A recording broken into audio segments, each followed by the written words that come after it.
Hey everyone, Ronnie here at my studio, the Center for Free Thought, and this is going to be the first in a series of videos on composition and structure, and I suggest that everybody watch the precursor video I did to this, just explaining some things before you get into this. And also, if you want, up there in the links, you can actually check out the video, the live performance of the song I'm about to break down for you.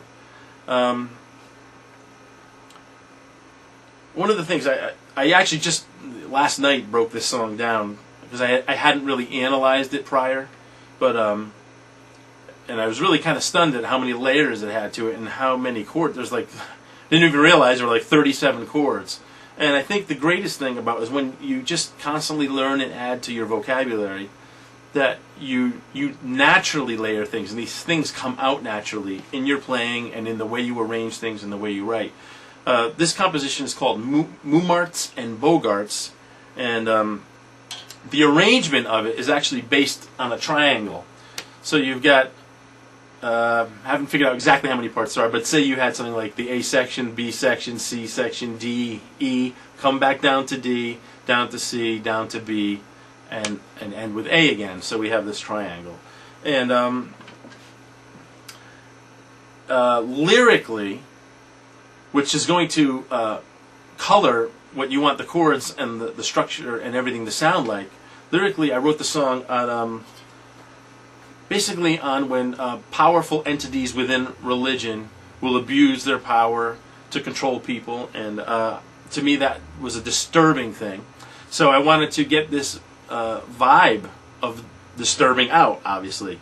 So I'm going to go through the sections of the song, and I'm not going to go so far into them. I mean, I have a lot more thoughts on these things, but I do want to give you an inkling of how I got there, so maybe you can find your own ways to do that. I mean, that's really what this series is about, is that you can be creative in so many different ways and use your life and your vision, because that's what a composition is. I mean, I look at compositions and putting out a CD as my biography. It's your viewpoint of the world at that moment. It's how you look at it, how you hear it. And so let me go on to the first part of it. The first part of it, actually, first we'll go to how it was played. Here it is.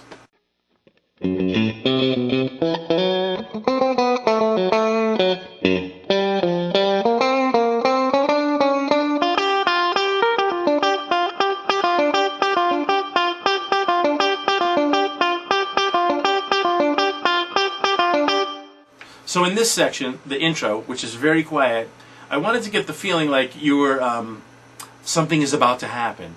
So there's a little bit of nervousness there, and there's a tension, there's a little bit of a build-up.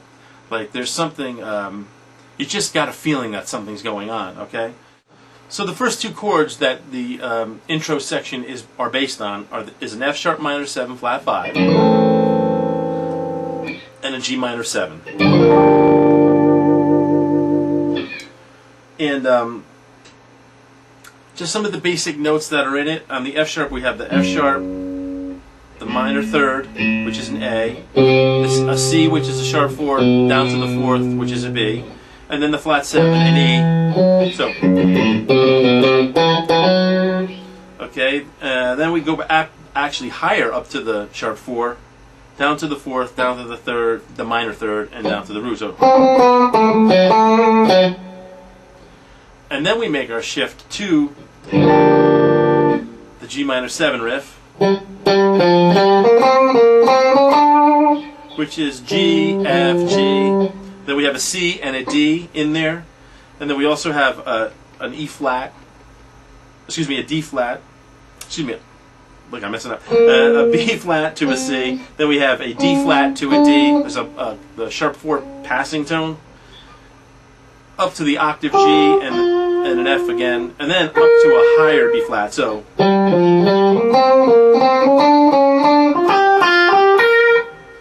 And at the beginning, the riff basically repeats over and over.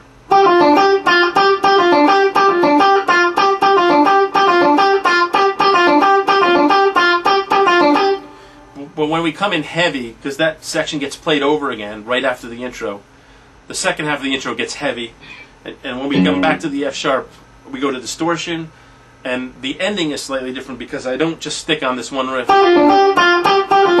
start to harmonize.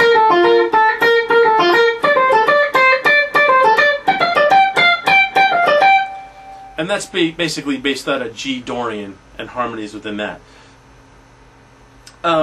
The other thing about the section, when we're over the F sharp, the timing is in 4/4. And to add a little more tension, when we go to the G minor, we go to a 7/8 feel. So again, we have this thing building. You know, it's something's going on. It's getting a little more tense, and we go to the next section. Okay, the other cool thing I think to understand is that I think music is tension and release constantly happening. So those are the things that you're looking for. That's the roller coaster ride that you bring people on when you do that. When you keep that in mind. So there's so many ways to achieve those tensions. Like we said, we did it with a 7/8 timing. Could be considered a slight tension. Of course, the tonality. You know, a tritone.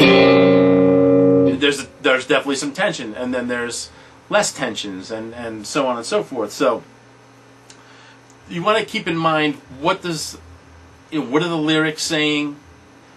What is the music behind it? How's it going to bring out what the lyrics are saying? If there are lyrics. Or the emotion. You know, if it's an instrumental, you're looking for emotional content. Or maybe you have lyrics in your mind for the instrumental. Okay, but it doesn't really matter. It's just that we're trying to achieve an emotional state. The soaring section of the song, where to me there's a kind of I guess a catharsis or a learning, a knowledge, some knowledge attained to me that soars and gives hope. You know, so I wanted to get that across. The section's in 3/4, and I'm just playing a D flat major 7 over and over again.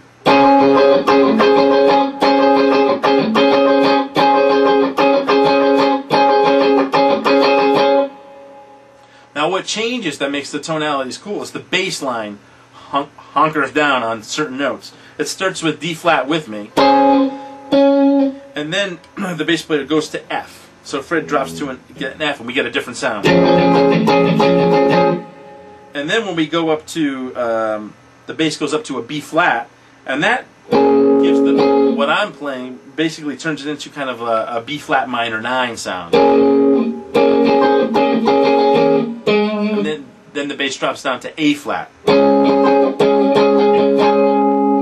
So you get all these different sounds, and the vocal soaring over the top that Trish is singing sounds, I think, really beautiful and hopeful. And it's a really exciting part of the song for me, even though I'm not, doing anything fantastic.